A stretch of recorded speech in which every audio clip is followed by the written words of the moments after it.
So Coach Prime is a finalist of the Eddie Robinson Award given to the best coach in FCS football.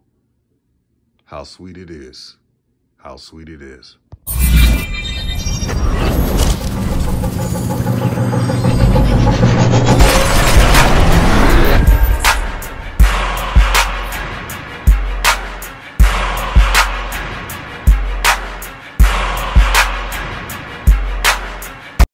What's good with everyone? This is DJ's Raw and Cut Truth, giving you the raw content that you deservedly need.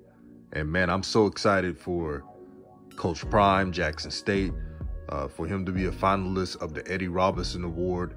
It means a lot to a lot of people. Eddie Robinson in my household, the household I grew up on, Eddie Robinson to all of us was the best head coach of all time. Now, they're going to say Joe Paterno and Nick Saban, but what he did back in those days, creating leaders of men, sent a lot of players to the pros. He is the standard. He is the standard. And he did things the right way. You can't say that for some head coaches.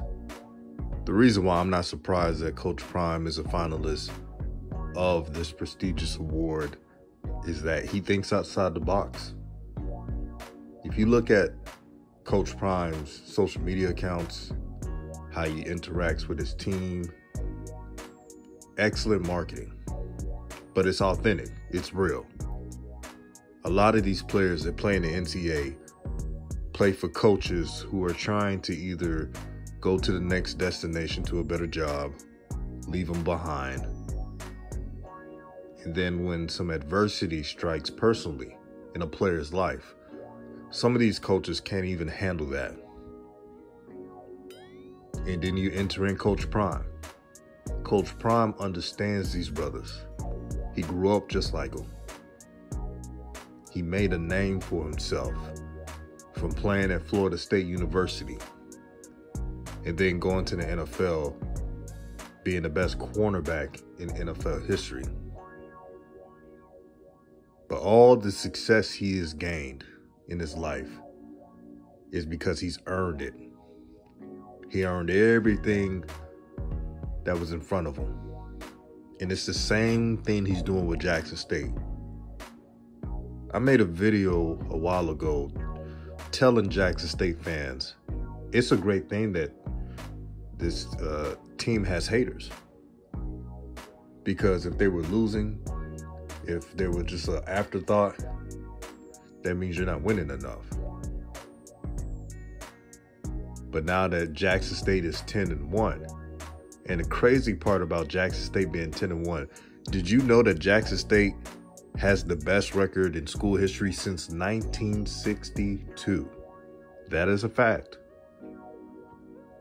The 70 teams, they were really good. They had NFL Hall of Famers, Walter Payton, Jackie Slater, and many more. Dr. Doom, they used to play for Robert Brazile, yeah. They used to play for the Oilers, Hall of Famer. Those teams lost, 2 or 3 games? But the SWAC was so tough back then.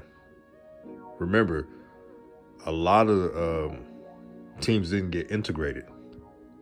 So the SWAC had all the talent. All the talent. It didn't matter who you were. It was tough to out-recruit them. Times are different now. But those teams went, 10-2, 9-3. It was a lot of competition. You had Grambling that was dominant, Southern, and many more. But this team is 10-1. And what you see if you look on social media, unfortunately, instead of just congratulating FAMU, and by the way, I'm rooting for FAMU. I hope they go all the way. And if you're rooting for a HBCU, whether it's a SWAC, MEAC, or any school, you should be rooting for them too. That's just my opinion. But I've seen people say that what FAMU's doing is more important than Jackson State, and comparing because they're going to FCS playoffs and Jackson State is not.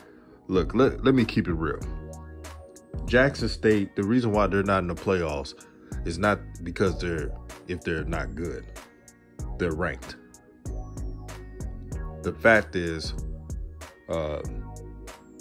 there's a contract or something like that with the SWAC that they have to play that game. They had to play the SWAC championship game and Celebration Bowl. Hopefully in the future, it'll get rectified. And when we have national teams like Jackson State in the future for many other schools, hopefully they could work out something to do the SWAC Celebration Bowl and implement that into a playoff game. Anything is possible. But it's not Jackson State's fault that they're not in the playoffs. What do you expect? Coach Prime to yell at the AD and say, I'm skipping the Celebration Bowl and a SWAC championship game? No, he's not going to do that. But in due time, something may change. I have a good feeling. It may not be 2 years from now, but in due time, something may change. But Jackson State's only loss was against the FBS team, UL Monroe. Now, UL Monroe has won more games than I thought they would. In the Sun Belt Conference is one of the most underrated conferences in FBS. And the fact that they got some wins in that conference is impressive. I saw them against LSU. They held their own even in the loss. Again, you guys may say, oh, LSU, they're not playing for anything, but still, they were able to hang with some SEC talent, meaning UL Monroe. But the Jackson State defense did better than LSU did against UL Monroe. I know it's just one touchdown difference, but still. This is how talented this team is. And I'm so excited for the future. But Coach Prime, man, you keep doing your thing, man. Keep changing the game. Everybody, I assume everybody in this conference, even if they don't like Jackson State, supports your mission. Because if you really support change and trying to level the playing field and try and create power within these conferences, you should be applauding Coach Prime. But to the JSU fans, you have a good thing going. Don't let anybody take away your joy. Because if it was somebody else's team, the roles will be flipped. This is DJ's Raw and Cut Truth, giving you the raw content that you deservedly need. Peace and blessings, everyone. Like and share this video. And I'm out.